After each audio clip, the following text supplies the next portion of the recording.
Mesdames et messieurs, bienvenue dans Politicia, votre rendez-vous politique hebdomadaire qui vous fait vivre et revivre en fin de semaine l'actualité politique sur le continent. Dynamique plurielle, c'est le nom du nouveau mouvement politique qui a été porté sur les fonds baptismaux ce samedi 21 mai à Libreville au Gabon. Objectif, soutenir la candidature du président Ali Bongo pour la prochaine présidentielle. Quel impact réel et quels sont aujourd'hui les rapports de force politique au Gabon? Pour en parler, deux enseignants-chercheurs avec moi, Madame Laurence Ndong. Vous êtes enseignant-chercheur, auteur du livre Gabon, pourquoi j'accuse. Bienvenue et merci d'avoir accepté notre invitation. Merci à vous de m'avoir invité une fois de plus. Je suis très honorée. Et Monsieur Steve Nzego Dieko, vous êtes enseignant-chercheur à l'université Omar Bongo de Libreville. Vous occupez, et c'est important de le préciser, les fonctions de directeur général adjoint du bureau du centre d'études du Parti démocratique gabonais, PDG, le parti au pouvoir. Et vous êtes auteur du livre Ali Bongo Ondimba, un septennat en perspective. Bienvenue, Monsieur Dieko. Et merci d'avoir accepté notre invitation. C'est moi qui vous remercie, M. Togbé, de m'avoir invité à cette belle émission Politicia. Merci à vous.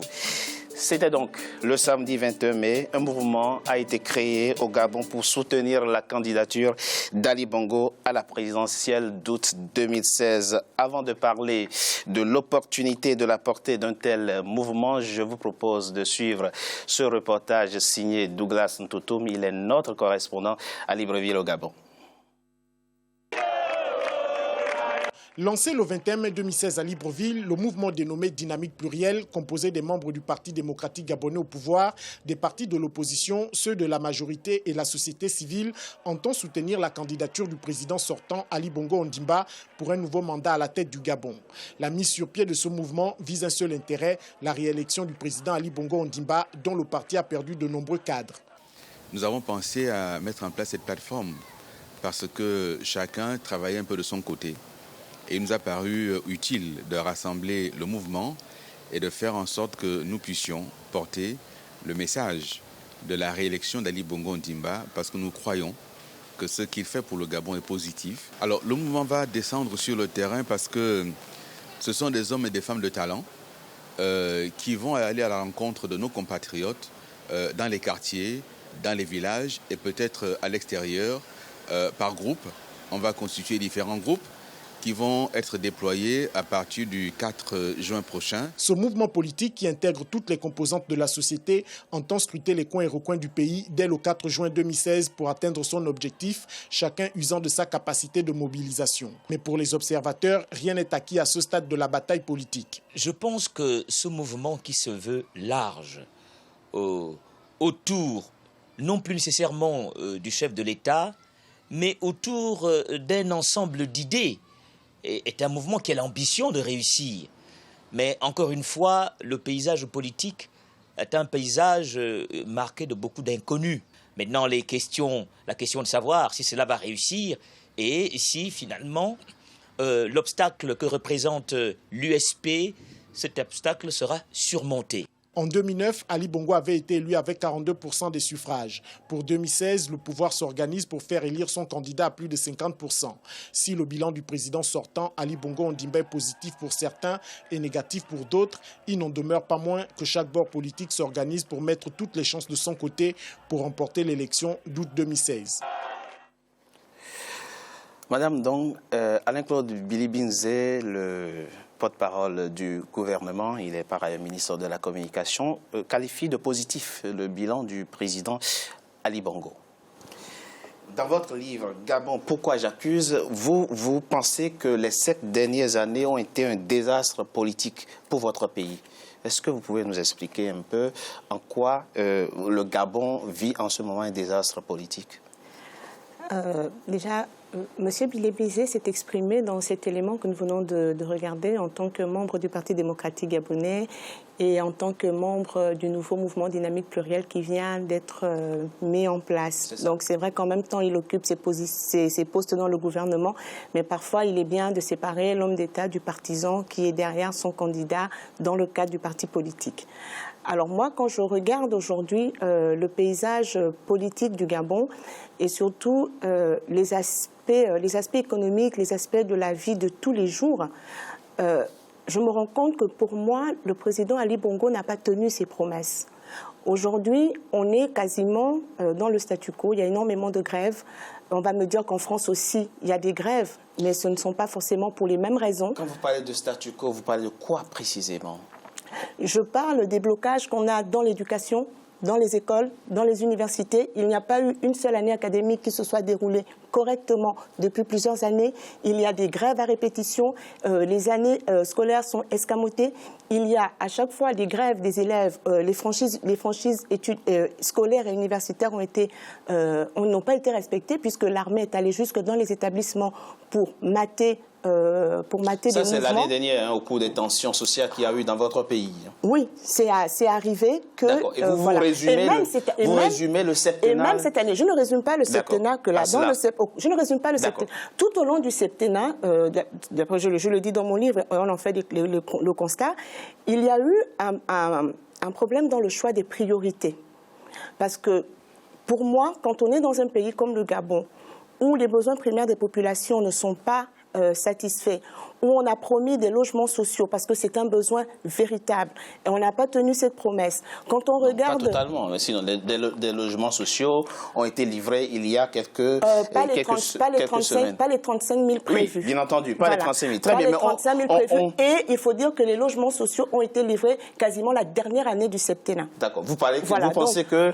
Alors qu'il y avait un certain nombre qui devait être mis en place par an. C'est à la dernière année du septennat qu'on a 800 logements sociaux par-ci, 1000 par-là.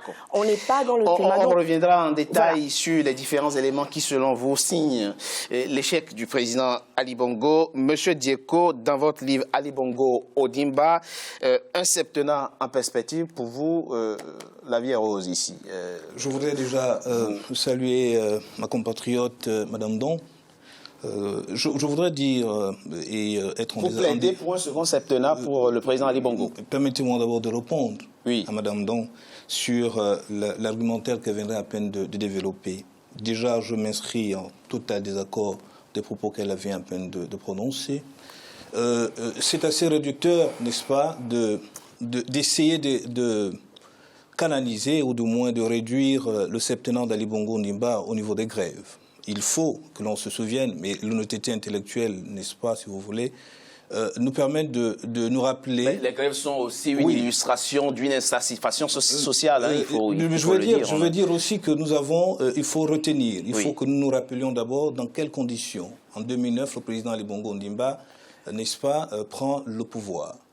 Nous sommes économiquement dans ce qu'on appelle, pour les économistes, nous sommes dans une situation de récession économique. Nous sommes à peu près à 1,8 ou 4% du taux de croissance. Alors, donc, ça veut dire que le président actuel a dû faire des efforts considérables pour ramener, n'est-ce pas, une certaine sérénité sur le plan économique.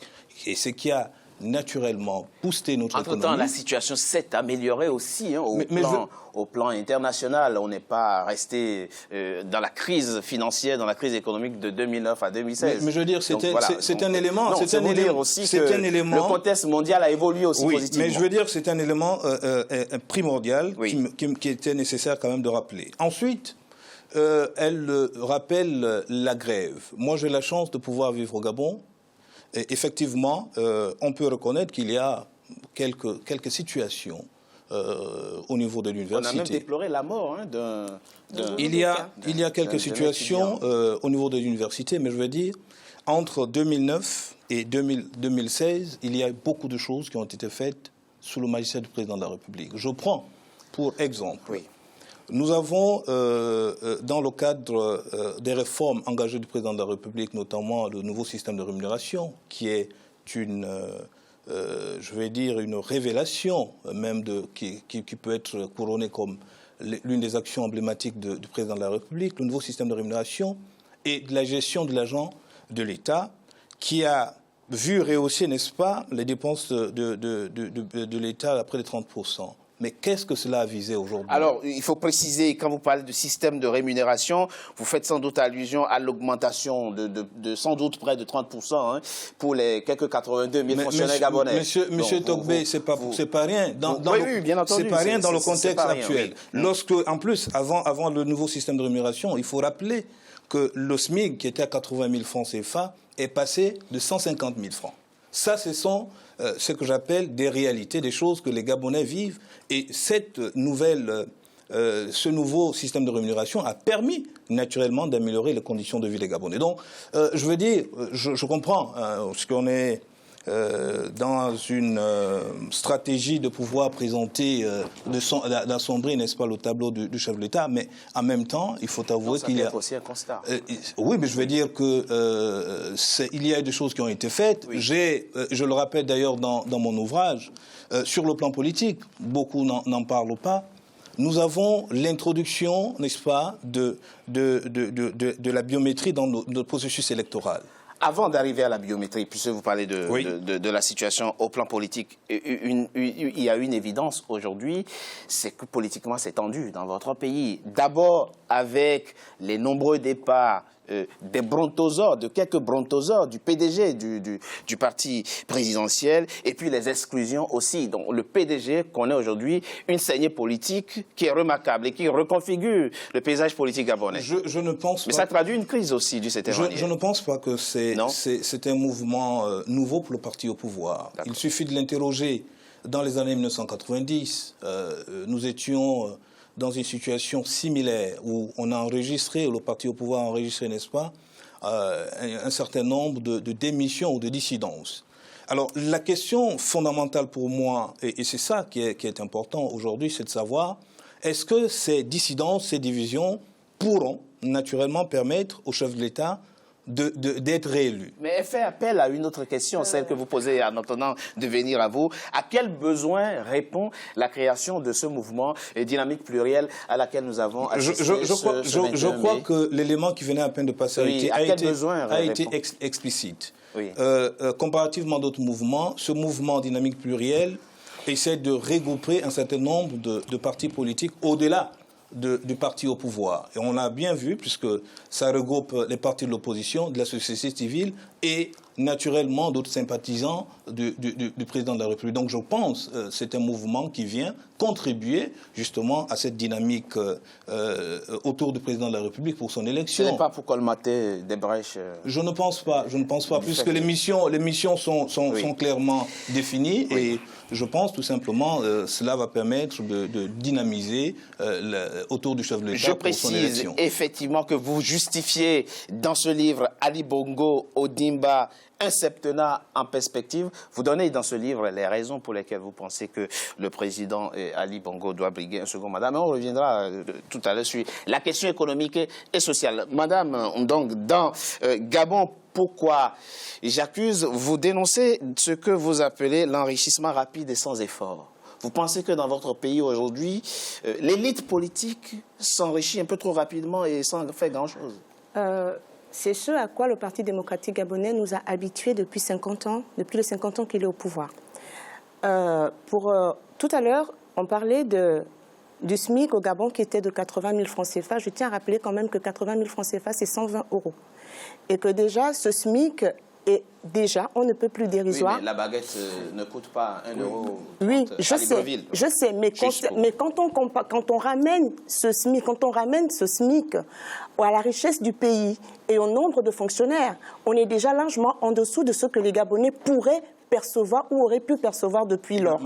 Donc, s'il vous plaît. Monsieur, vous avez parlé, je ne vous ai pas interrompu, je vous ai écouté patiemment. Donc, j'aimerais qu'il en soit de même. Merci.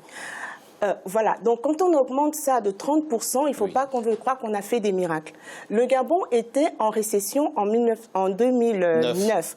Je signale qu'en 2009, ça faisait quand même 42 ans déjà que le Gabon était toujours dirigé par le Parti démocratique gabonais et par le père de l'actuel président. Donc c'est lui, le PDG. C'est toujours le PDG. Donc la récession, il est responsable de la situation du SMIC qui était à 80 000 à 120 €. Le PDG est responsable de la récession qu'il y avait en 2009. Et ensuite, quand on nous parle de croissance, cette croissance, les Gabonais ne la voient pas dans leur assiette. Les Gabonais ne la voient pas dans leur quotidien. Et il faut dire que certaines mesures ont été prises. On dit aujourd'hui, les économistes, ceux qui font des analyses, notamment notre compatriote Maïs Moussi, que je salue pour ses brillantes analyses qu'il met à notre disposition, nous qui ne sommes pas économistes, on voit bien qu'aujourd'hui, Ali Bongo n'a réalisé que 30% des engagements qu'il avait pris. Et d'ailleurs, très récemment, la BAD a cessé son financement parce qu'elle estimait que les réalisations n'étaient pas à la hauteur, étaient nettement en dessous de ceux qui avaient déjà été financés. Vous dénoncez l'enrichissement rapide. Quand je dénonce l'enrichissement rapide et sans effort. Je vais vous prendre un exemple. Et vous pensez que c'est le PDG qui, effectivement, a habitué les Gabonais. Le PDG dirige... Mais pourquoi ils sont en train de partir du PDG s'ils s'enrichissent aussi facilement? Je vous prends un exemple. Oui, je vous prends un exemple simple. À chaque fois qu'un membre influent du Parti démocratique gabonais a quitté le parti, qu'est-ce qu'on lui a reproché? Détournement de fonds. Monsieur Mabiala, quand ils ont mis en place le courant héritage et modernité et qu'ils ont élevé cette fronde au sein du parti, il a fait 5 mois de prison. On l'accusait d'avoir détourné des milliards. Oui, mais après, d'autres sont partis sans pour autant être... Excusez-moi, mais quelqu'un ne détourne pas des milliards en un mois. Donc, si on l'accuse d'avoir détourné autant, c'est peut-être qu'il le faisait déjà, mais qu'on n'en parlait pas. Bon, donc, c'est une façon de voir. Mais aujourd'hui, on ne peut pas douter, quand on voit certaines dépenses, quand on veut me faire croire que rien que les repas pour la fête de l'indépendance de l'année dernière ont coûté 1,2 milliard. Il y a quand même un problème. Donc, et moi, ce que j'ai vu pratiquer... 1,2 milliard rien que pour les repas de la fête de l'indépendance de 2015. Pour fêter l'indépendance, M. Dieko, ça ne vous paraît pas... Écoutez, ça n'engage que Madame Don, parce que ce qui est extraordinaire, et j'ai eu quand même la chance de parcourir son ouvrage, elle rappelle, elle annonce un certain nombre de chiffres sans avoir la preuve de ces allégations ou de ces informations. Donc moi, je pense... Mais non, ce chiffre est fantaisiste, selon vous. C'est assez grossir le trait. Bon, c'est grossier, d'accord. Je ne pense pas que... La question de la bonne gouvernance, parce qu'au-delà de la question de l'enrichissement rapide et sans effort que Madame est en train de dénoncer ici dans son livre, se pose la question globale de la gouvernance, de la bonne gouvernance au Gabon. Aujourd'hui, vous pensez que... quel est aujourd'hui votre avis sur la question ? Mais mon avis, et puisque je pense que c'est une des questions que j'évoque dans mon ouvrage, la bonne gouvernance repose sur quoi en réalité, monsieur Togbe? Mais c'est justement la gestion... Une utilisation rationnelle des ressources publiques. Voilà. Et elle a certainement... Elle a rappelé un certain nombre de faits qui ne sont pas justes, parce qu'en réalité, le pays actuellement... depuis 2009 en 2016, nous observons effectivement un certain nombre d'efforts qui ont été fournis par le gouvernement de la République. Et j'ai je l'ai énoncé d'ailleurs tout à l'heure dans mon propos liminaire sur le taux de croissance qui ont été aussi autour de 5-6%. Depuis... Même si pour cette année, on va être autour de 3% au regard de la situation internationale qui secoue notre pays.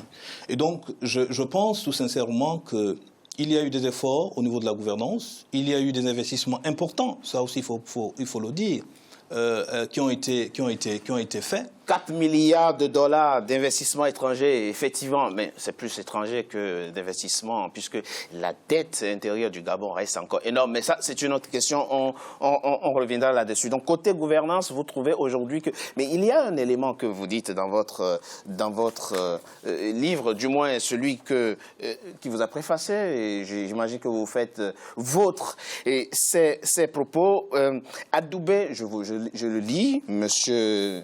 Alain Saenz, adoubé par le Parti démocratique gabonais, Ali Bongo Ondimba, au soir du scrutin, devrait logiquement l'emporter et s'imposer désormais comme le président naturel de la République du Gabon. Vous voulez que je relise ? Adoubé par le Parti démocratique gabonais, Ali Bongo Ondimba, au soir du scrutin, devrait logiquement l'emporter et s'imposer désormais comme le président naturel de la République du Gabon. Pourquoi il écrit le collègue quelque chose comme docteur ça Alain dans un Saenz, livre que vous présentez comme le fruit d'un travail, d'une recherche scientifique? Mais le docteur Alain Saenz donne un point de vue, mais ne soyez pas excessif avec lui. Je pense tout simplement qu'il a voulu... Gabonais dans ce qu'il dit. Non, mais je vous dis... C'est eux qui ont la souveraineté du choix. Non, mais je vous dis, devrait. Donc, il y a dans ce propos assez nuancé. Et je ne pense pas qu'à travers cette postface, la responsabilité du choix de vote revient naturellement aux Gabonais. Donc, ne soyez pas excessif avec le postfacier. Oui, madame, donc. Alors, je voudrais, quand il parle des chiffres dans mon livre qui ne sont pas vérifiés, je pense que nous sommes tous les deux chercheurs. Dans mon livre, il y a une bibliographie. Les chiffres que je donne, ils viennent de l'enquête démographique et de santé réalisée au Gabon en 2012. Donc, j'ai pris des chiffres officiels. Les chiffres que je donne viennent du rapport sur la croissance et l'emploi réalisé par la Banque mondiale sur le Gabon en 2013.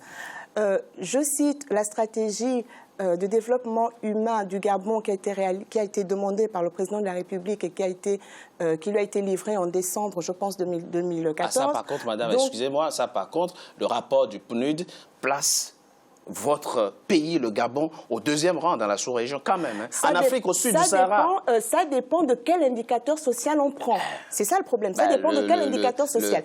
Les indicateurs sociaux les indicateurs sur lesquels dont je parle, quand je parle du taux de redoublement qui est le plus élevé au monde, il vient du rapport de la Banque mondiale. Donc, je ne vois pas comment je peux aller revérifier le rapport de la Banque mondiale.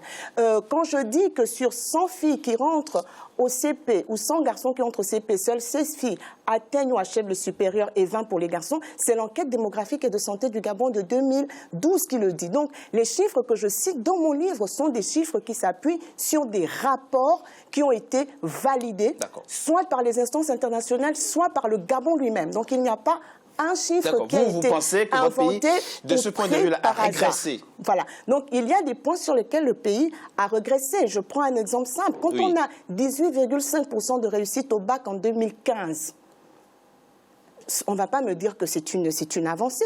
Ce n'est pas du tout une avancée. On ne peut pas avoir un tel rendement du système éducatif gabonais 55 ans après les indépendances, 60 ans après les indépendances et après 50 ans de pouvoir PDG. Quand moi je fais des enquêtes, que je vais dans des salles de classe, comme vous êtes enseignant. On a un enseignant. On a la chance d'avoir un enseignant. Je vais terminer. Lorsque je vais dans les salles de classe, au lycée, au collège, à Libreville, à Port-Gentil, et qu'ils sont 109, je parle de décembre 2015, qu'ils sont 100 dans des salles de classe, au collège, au lycée, à l'école primaire, 7 ans après qu'Ali soit venu au pouvoir et 50 ans après que le PDG ait dirigé, Monsieur Diéko, de ce point de vue, très rapidement, par rapport à la question éducative et par rapport à la question enseignante, vous êtes enseignant. Quel regard portez-vous aujourd'hui? 18% de réussite au bac, vous qui enseignez à l'université Omar Bongo de Libreville, est-ce que effectivement l'enseignement a régressé, la qualité de l'enseignement a régressé dans votre pays? Donc vous êtes satisfait de 18% de taux de réussite? Non, c'est pas ce que je dis. Je dis pas qu'il y a, je dis il y a des efforts qui ont été faits et qu'il devrait davantage être faits justement pour essayer, n'est-ce pas, d'essayer de relever, n'est-ce pas, le niveau d'éducation dans notre pays. Mais je pense tout sincèrement que le gouvernement de la République essaye de tout faire justement pour répondre à ces revendications. Alors, nous parlons de... Oui, excusez-moi de prendre la parole comme ça. Nous parlons de bonne gouvernance. Il nous a parlé de la croissance du Gabon, parce que le Gabon est en récession, il y a eu la croissance. Ce qu'on ne nous dit pas souvent, c'est que aussi, quand le président Ali Bongo arrive en 2009, en 2008, le président Bongo Père avait remboursé 80% de la dette gabonaise au Club de Paris. Donc, la dette du Gabon s'élevait à peine à 1000 milliards de francs CFA. Mais nous étions en pleine crise financière. Voilà, nous étions en pleine crise. Mais quand même, la dette est remboursée. Donc, le président Ali Bongo hérite d'un pays qui est très, très peu endetté. Mais en 6 ans, il faut signaler aussi que la dette du Gabon a quand même triplé. Aujourd'hui, le Gabon est endetté à 42% de son PIB. L'investissement public, madame, aussi, a augmenté. L'investissement public pas comme il aurait dû, parce que quand on met... notamment la construction d'infrastructures, dois citer... lesquelles ici. On va revenir peut-être sur ces infrastructures. Je peux citer le pont de la Banou, par exemple. Oui. Qui est quand même quelque chose... L'as routier, Port-Gentil, Omboué. Oui. Il y a beaucoup d'autres. Sans compter le challenge sportif aussi. Sauf que, on a fait beaucoup de divertissements, ça on sait, il y a eu beaucoup de matchs de football et de stade. Sauf que ce qui est contradictoire dans ça, vous savez, on parle de bonne gouvernance. Vous venez de nous définir la bonne gouvernance comme l'utilisation rationnelle des ressources. Voilà ce qu'on reproche. Le problème, voilà, c'est un problème d'utilisation rationnelle de ressources. C'est une question de priorisation des priorités. Exactement. On a fait la route Port-Gentil-Omboué, je suis contente. Mais quand vous êtes à l'intérieur de Port-Gentil, vous ne pouvez pas circuler en voiture. Il y a des endroits, les routes sont abîmées à un point pas possible. C'est pareil à Libreville. Je vous mets au défi, vous allez à Libreville, à Nzengayon, il y a des endroits, il y a des quartiers dans Libreville où les voitures s'embourbent encore, où les populations s'inondent. Donc, quand on veut gérer les ressources de façon rationnelle, je pense que tous les économistes sont d'accord. On commence par les besoins primaires des populations avant d'aller vers le divertissement. Écoutez, on l'aura compris, vous êtes divisé sur la question du bilan du président Ali Bongo des 7 dernières années. Pour vous, Monsieur Dieko, les conditions sont réunies pour que le président Ali Bongo brigue un second mandat. C'est d'ailleurs ce que vous souhaitez vivement dans ce livre, Ali Bongo Ondimba, un septennat en perspective. Vous êtes très optimiste et vous magnifiez ici le bilan du président Ali Bongo. Très bien, écoutez, on verra bien ce que les Gabonais décideront très prochainement, puisque l'élection est prévue pour le mois d'août ou septembre probablement. Vous dénoncez ici la politique du ventre, mais l'expression, peu importe. L'expression est de François Bayard, exactement, que je cite dans mon ouvrage. Exactement, vous dénoncez entre autres l'enrichissement rapide et sans effort. Oui. Dans tous les cas, encore une fois, les Gabonais ont la souveraineté du choix. Je ne pense pas que les Gabonais auront véritablement la souveraineté parce que Non, il y a une contradiction. Pourquoi parce vous que dites ça? Je le dis parce que nous avons, par rapport à l'élection présidentielle, les conditions ne sont pas réunies pour que nous ayons une élection transparente, démocratique. Les conditions ne sont pas réunies, dites-vous. Parce qu'il a été élu en 2009, mais pas comme on l'entend. Et c'est pas moi qui l'ai dit, c'est Manuel Valls. Donc il faut qu'on respecte vraiment la souveraineté des Gabonais en leur permettant d'élire un président. Très rapidement, parce que malheureusement, le temps est très court. Si je peux me permettre. Les conditions ne seraient pas réunies pour une élection transparente prochainement au Gabon. C'est une autre question. On reviendra sur cette problématique-là dans d'autres émissions. Une seconde, très rapidement. Pour ma part, les conditions d'une élection transparente sont réunies. D'autant plus que dans le cadre de la CENAP, dans le cadre de l'organisation des élections, toutes les parties prenantes sont justement intégrées. Écoutez, Monsieur Steve Nzego Dieko, merci infiniment à vous d'avoir accepté notre invitation. Je rappelle que vous êtes enseignant-chercheur à l'université Omar Bongo de Libreville, auteur du livre Ali Bongo Ondimba, un septennat en perspective. Merci à vous d'avoir accepté notre invitation. Et Madame Laurence Ndong, vous accusez tout le monde, y compris le PDG. Vous dénoncez le désastre politique dans votre pays. Merci à vous d'avoir accepté notre invitation. Mesdames et messieurs, nous marquons une courte pause. On se retrouve dans un instant pour la deuxième et dernière partie de notre émission consacrée pour parler d'Arusha concernant la situation politique au Burundi. À tout de suite.